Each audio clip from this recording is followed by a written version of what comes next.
바빌로니아 제국의 느부갓네살 왕 때에 남쪽 유다가 멸망을 당함으로 하나님께서 허락하신 젖과 꿀이 흐르는 땅이 폐허의 땅으로 변했습니다.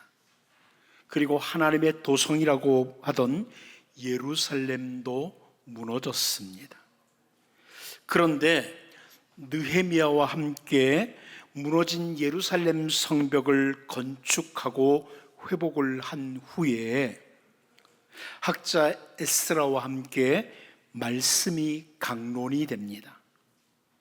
그리고 말씀에 기록된 대로 초막절을 지키게 됩니다. 말씀을 따라 이제 초막절을 지키게 됩니다.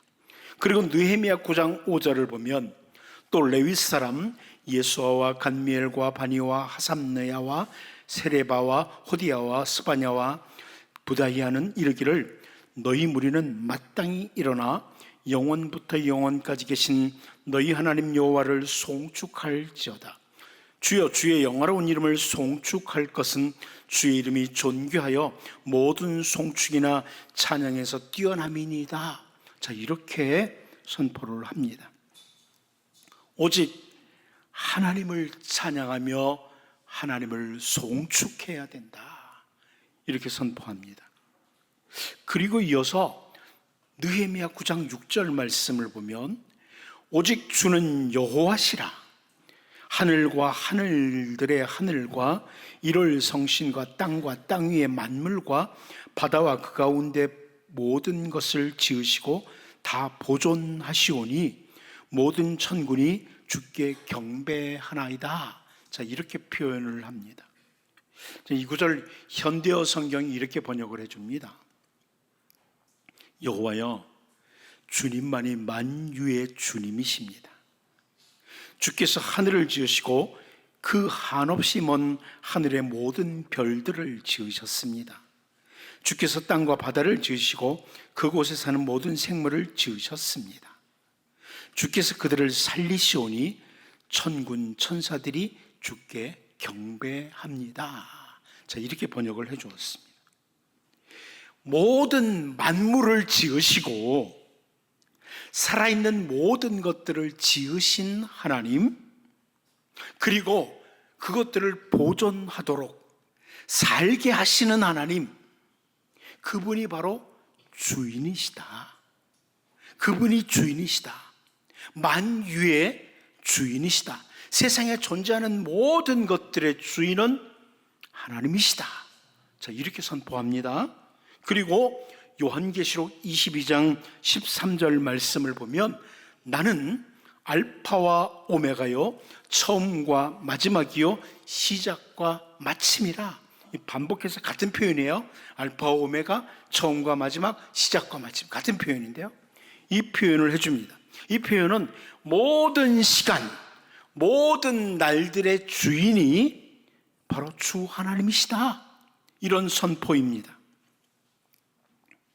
만유의 주인이시고 모든 날들의 주인이시다.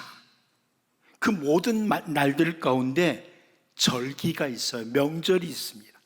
절기, 명절이 있는데 이스라엘 백성들에게 있어서 절기들, 명절들은 모두가 다 하나님과 깊은 관계를 가지고 있습니다.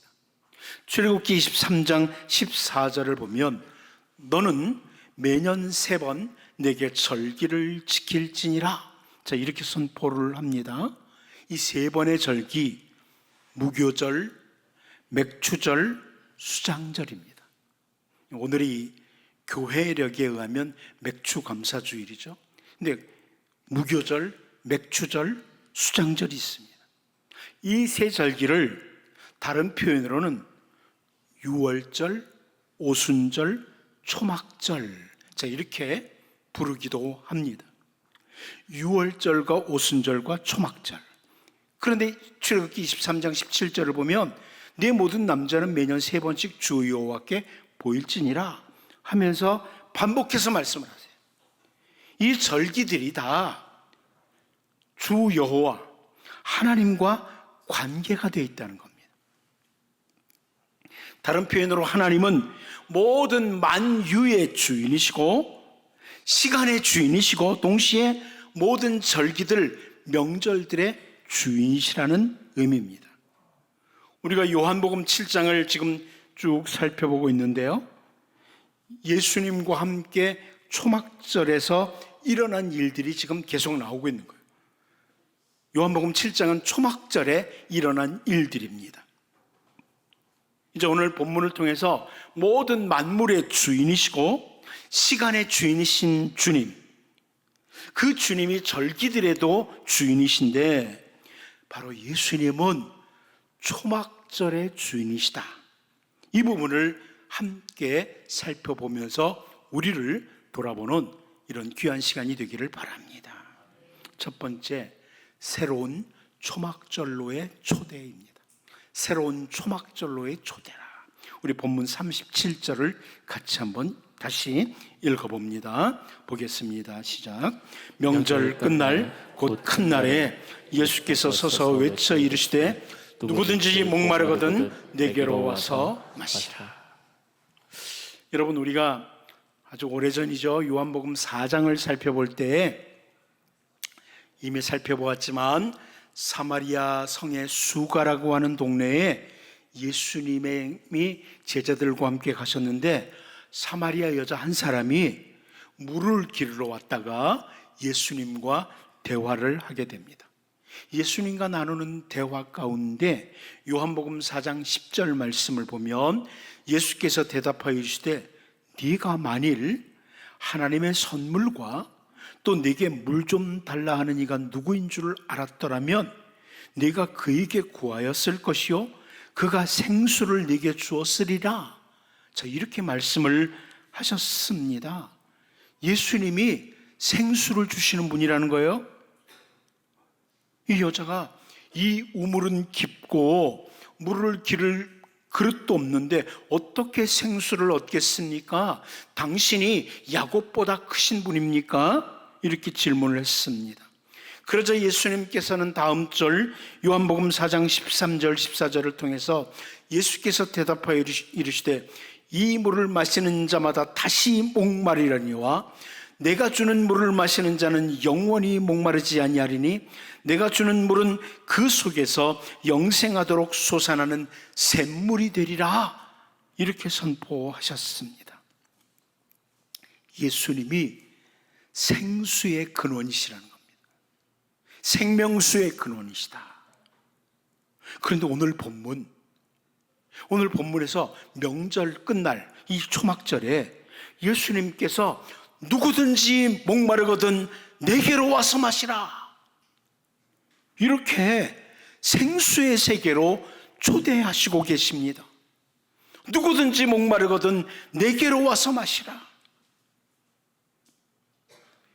사람들이 초막절을 다 지킨 후에 명절 끝날이 되었는데 이 말씀은 예수 그리스도 안에서 성취될 새로운 초막절로 예수님께서 우리들을 초대하시는 겁니다. 예수님의 초대, 새로운 초막절로 초대합니다. 너희들 이 초막절은 끝났지만 새로운 초막절로 너희들을 초대한다는 겁니다. 하나님께서 이스라엘 백성들에게 초막절이라고 하는 절기를 지키도록 하시면서 주신 말씀이 레위기 23장 42절 43절인데요 이렇게 말씀합니다. 너희는 이레 동안 초막에 거주하되 이스라엘에서 난 자는 다 초막에 거주할지니 이는 내가 이스라엘 자손을 애굽 땅에서 인도하여 내던 때에 초막에 거주하게 한 줄을 너희 대대로 알게 함이니라. 나는 너희 하나님 여호와니라. 자, 이렇게 말씀하십니다. 하나님께서 이스라엘 백성들을 이집트로부터 구출해내신 후에 광야라는 긴 사막의 기간을 지나게 됩니다. 긴 여정이에요. 40년이라는 약 40년을 광야에서 지나게 됩니다. 그 광야를 통과하는 동안 이 이스라엘 백성들은 성을 건축하지 않았습니다. 언제 이동해야 될지 모르기에 나무를 베고 풀을 베어서 겨우 그늘 가릴 이런 초막을 만들었습니다.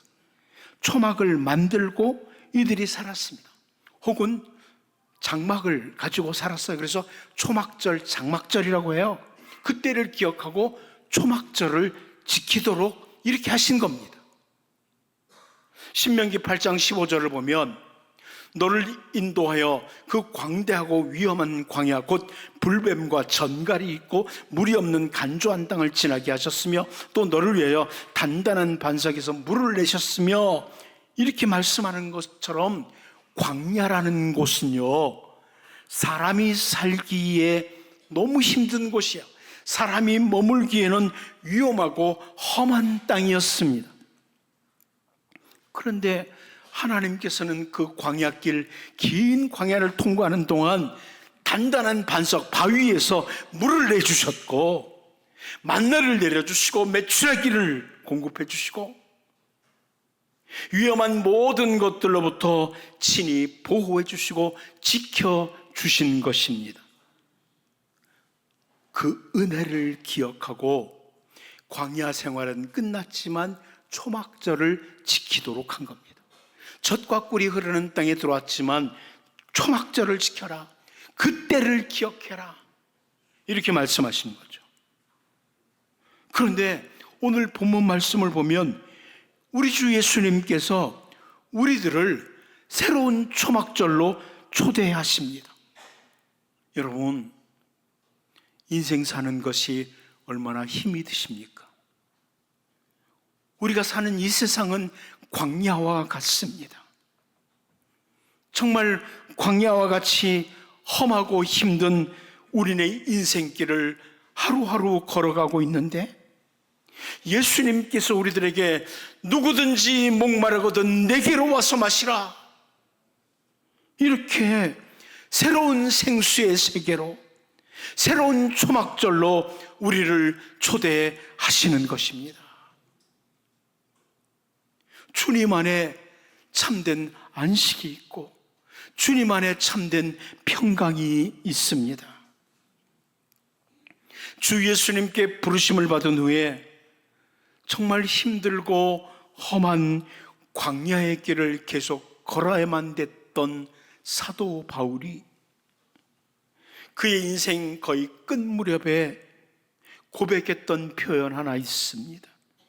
디모데후서 4장 17절 18절을 보면 주께서 내 곁에 서서 나에게 힘을 주심은 나로 말미암아 선포된 말씀이 온전히 전파되어 모든 이방인이 듣게 하려 하심이니 내가 사자의 입에서 건짐을 받았느니라.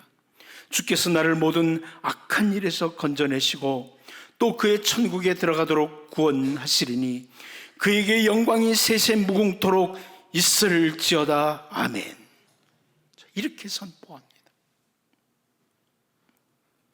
광야와 같은 세상 어떻습니까, 여러분? 지난 한 주간 이 세상 살면서 얼마나 힘드셨습니까? 우리는 광야와 같은 이 땅의 길을 하루하루 걸어가고 있습니다.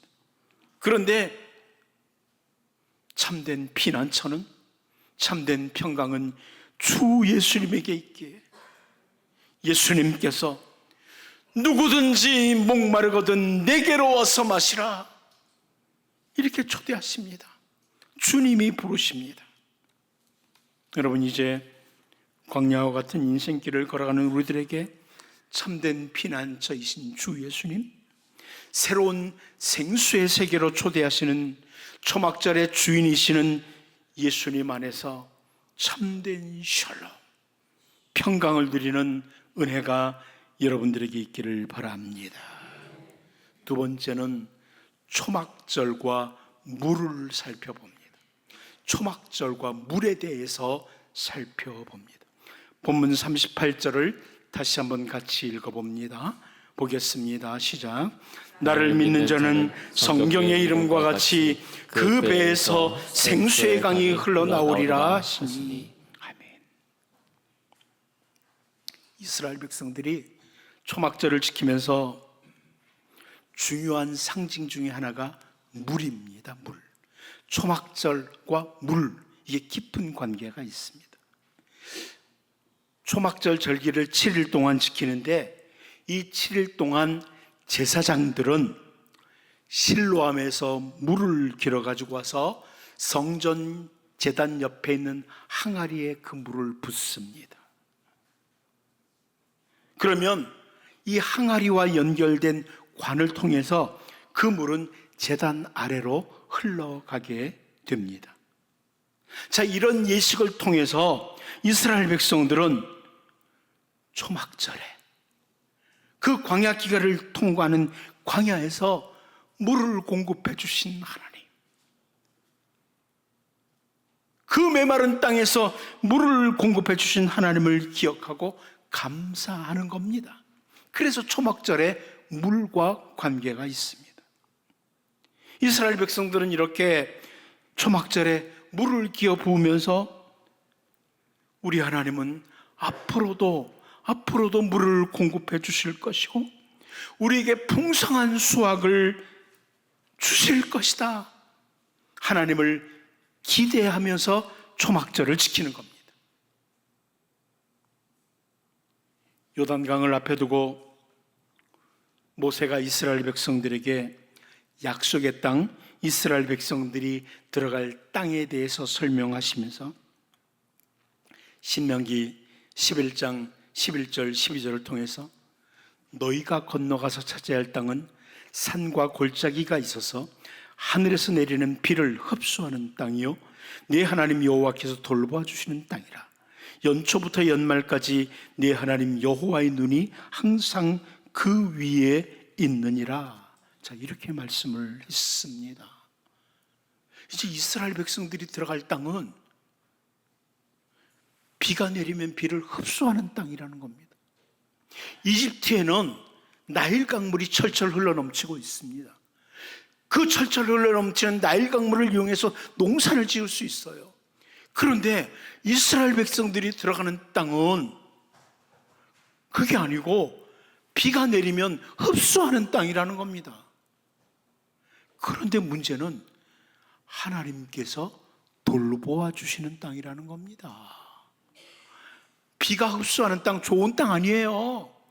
그런데 하나님이 돌보아 주시는 땅이다, 이렇게 말씀하세요.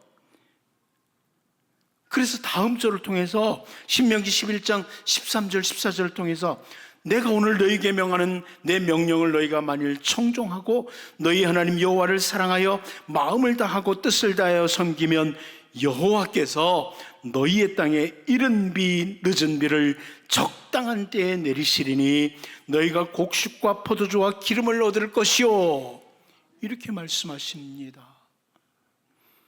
비가 내리면 흡수해요. 그런데 하나님께서 가장 적절하게 비를 공급해 주신다. 비를 내려주신다. 그래서 풍성한 수확을 거둘 수 있는 땅이 된다. 젖과 꿀이 흐르는 땅이 된다. 이 말씀입니다. 이 말씀과 연계해서 이스라엘 백성들은 초막절에 실로암에서 물을 기어 부으면서 하나님이 주신 땅, 이 약속의 땅에 하나님 물을 공급해 주십시오. 그래서 이 땅이 계속해서 젖과 꿀이 흐르는 땅이 되기를 원합니다.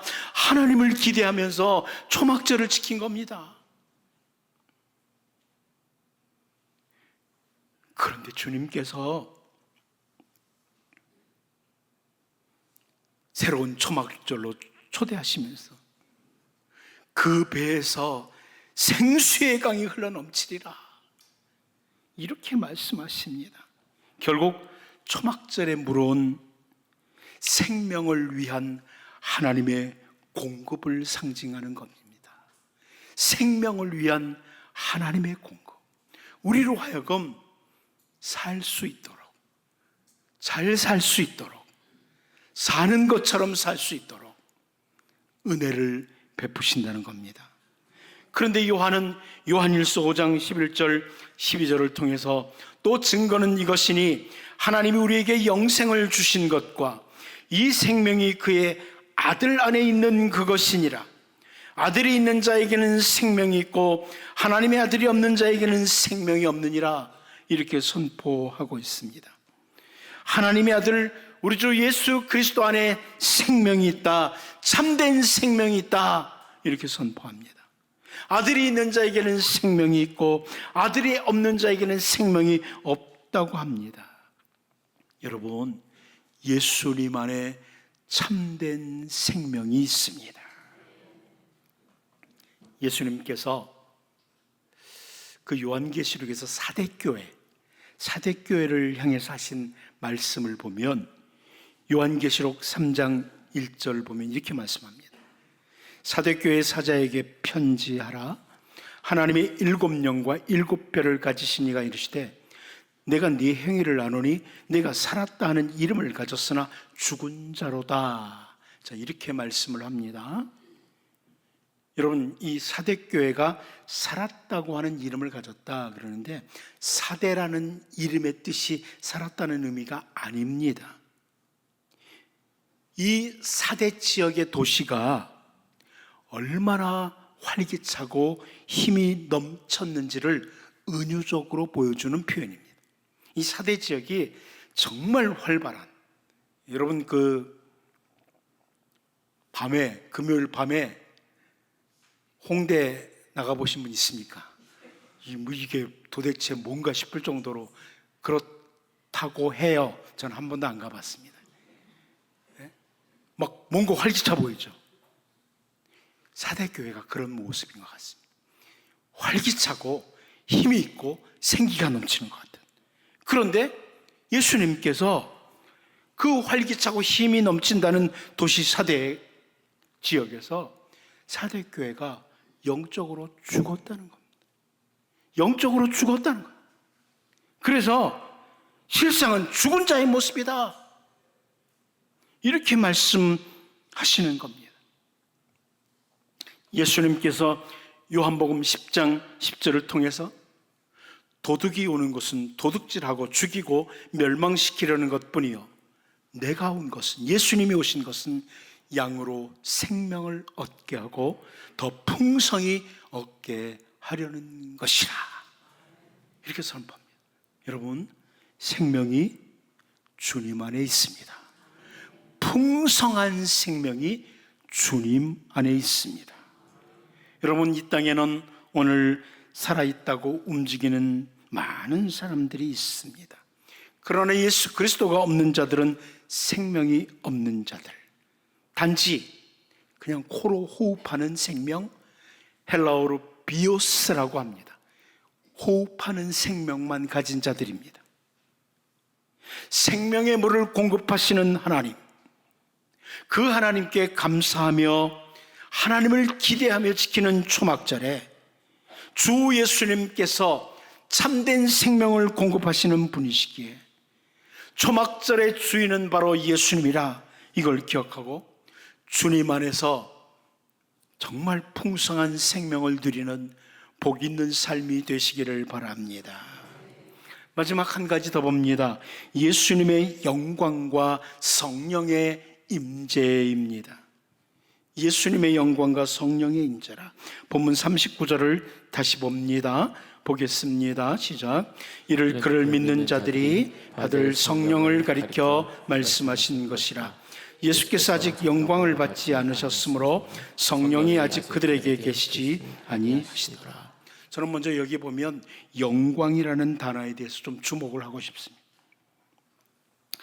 자, 성경에 나오는 이 영광이라는 단어는 하나님의 임재, 하나님의 계시, 하나님의 능력이 나타날 때 관련이 있는 단어입니다.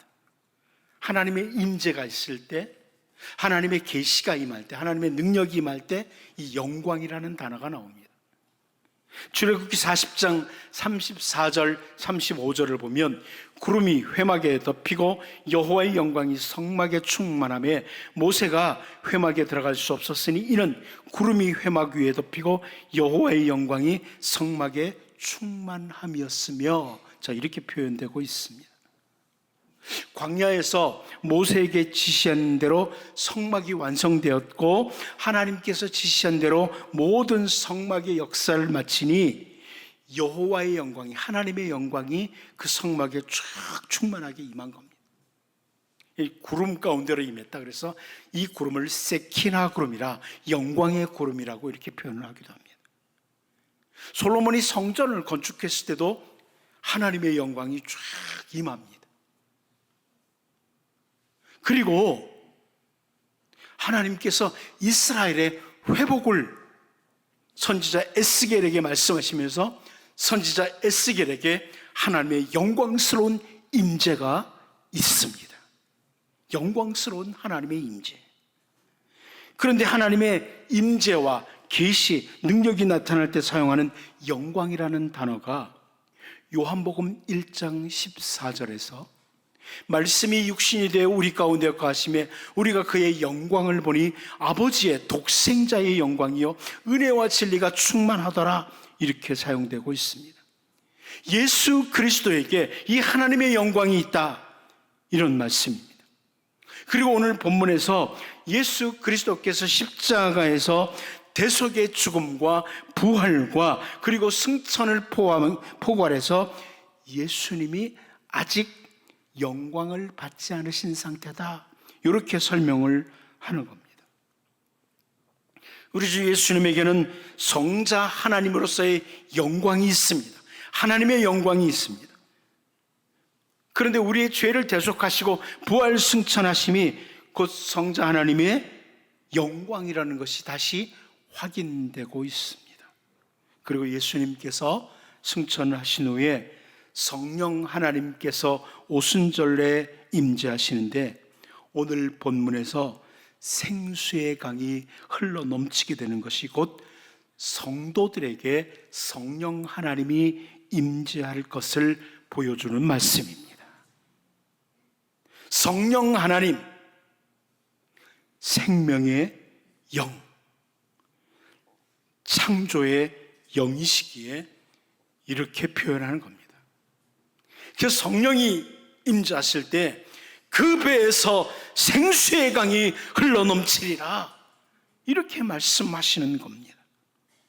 오늘 본문은 예수님께서 부활 승천하신 후에 약속하신 성령 하나님이 임하심으로 믿는 성도들로 하여금 하나님의 백성으로서 새로운 삶, 능력 있는 삶, 복 있는 삶을 실현해 갈 것을 보여주는 말씀입니다.